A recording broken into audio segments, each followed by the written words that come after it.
नमस्कार, मी गार्गी गोरेगावकर न्यूज 18 लोकमतमध्ये तुम्हा सर्वांचं स्वागत करते। तर या बुलेटिनमध्ये आता आपण पाहणार आहोत 25 मिनिटात 50 बातम्या। मुख्यमंत्री पदाच्या चेहऱ्याचा आत्ताच विचार करण्याचं काही कारण नाही। मुख्यमंत्री पदाचा निर्णय संख्याबळावर होईल असं शरद पवारांनी म्हटलंय। स्थिर सरकार देणं आमचं उद्दिष्ट आहे। तिन्ही पक्ष एकत्र बसून निर्णय घेऊ असं शरद पवार म्हणाले।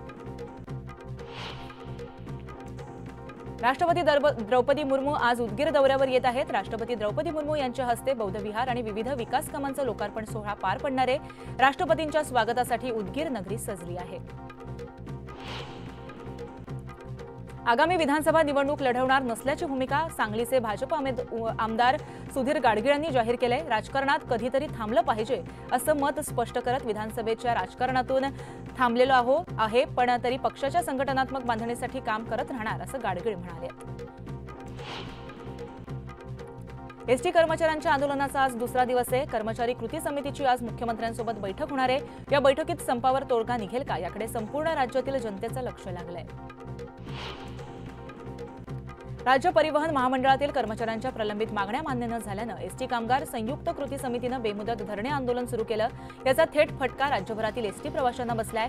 राज्यातील 251 आगारांपैकी 59 आगारं पूर्णतः बंद झाल्यानं एसटीची सेवा विस्कळीत झाली आहे।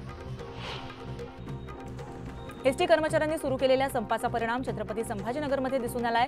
छत्रपती संभाजीनगरच्या 6 आगारातून एकही बस धावली नसून काल दिवसभरामध्ये जवळपास 1572 बस फेऱ्या रद्द झाल्यात। यामुळे एसटी महामंडळाचं जवळपास 46,57,864 रुपयांचं नुकसान झालंय।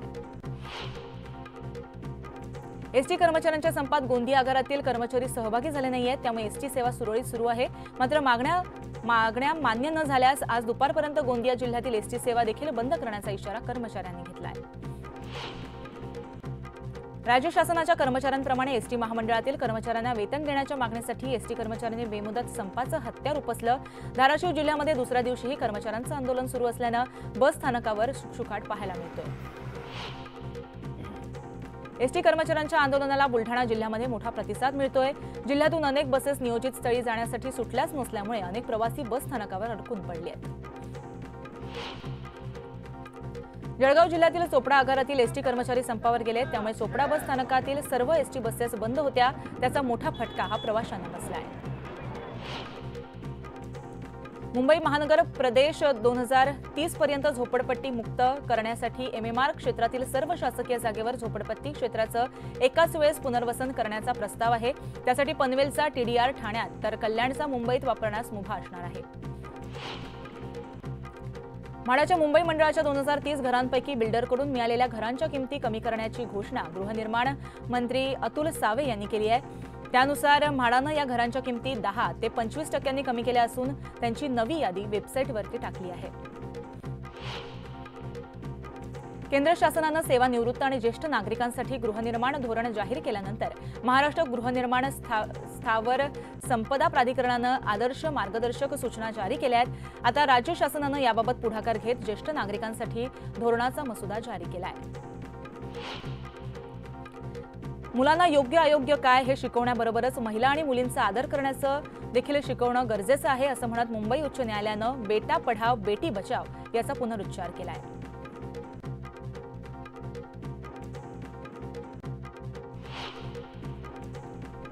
आयआयटी मुंबईमध्ये कॅम्पस इंटरव्ह्यूच्या माध्यमातून 22 विद्यार्थ्यांना 1 कोटी रुपयांहून अधिकचं पॅकेज मिळालं। मात्र कॅम्पस मुलाखतीतून नोकरी मिळवण्याचं प्रमाण सलग तिसऱ्या वर्षी घटलंय। यंदा 1475 विद्यार्थ्यांना कॅम्पस प्लेसमेंट मिळालं। गेल्या वर्षी 1788 जणांना नोकऱ्या मिळाल्या होत्या। वडाळा ते कासारवडवली मेट्रो 4 मार्गिकेवर अमरमहल जंक्शनजवळ आता 107 मीटर लांबीचा विशेष स्टील स्पॅन बांधण्यात येणार आहे। मुंबई महानगर प्रदेश विकास प्राधिकरणानं हा निर्णय घेतलाय। कोविडच्या काळामध्ये लोकांना विम्याचं महत्त्व कळल्यामुळे विम्याची मागणी मोठ्या प्रमाणात वाढली आहे। त्याचा परिणाम म्हणून मागील 3 वर्षांमध्ये विम्याच्या हप्त्यात 25 ते 30% वाढ झाली आहे। पर्सनल लोन घेण्याचं प्रमाण तब्बल 14.4% वाढलंय। याद्वारे कर्ज घेतलेली रक्कमही 55.30 लाख कोटींच्या घरामध्ये पोहोचली आहे। रिझर्व्ह बँकेनं जारी केलेल्या ताज्या अहवालातून ही बाब समोर आली आहे। नागरिकांना येणाऱ्या स्पॅम कॉलच्या संख्येमध्ये दिवसेंदिवस वाढ होते। ट्रायला याबाबत 7.9 लाख तक्रारी मिळाल्यात। याद्वारे ट्रायनं जानेवारी ते जून 2024 या काळामध्ये 2.75 लाख मोबाईल नंबर्स बंद केले आहेत। मारुती सुझुकीनं ऑगस्ट 2024 मध्ये विक्रमी 1,81,782 वाहनांची विक्री केली। गेल्या वर्षीच्या तुलनेमध्ये त्यात 4% घट झाली आहे। ऑगस्ट 2023 मध्ये कंपनीनं 1,89,082 वाहनं विकली आहेत।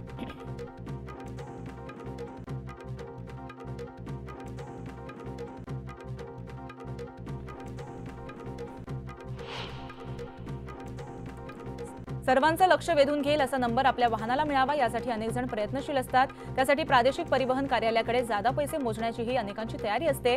अशाच हौशी लोकांना आता त्यांना हवा तसा गाडी नंबर मिळवण्यासाठी दुप्पट पैसे मोजावे लागणार आहेत। राज्य सरकारनं VIP वाहन क्रमांकाच्या किमतीत वाढ जाहीर केली आहे।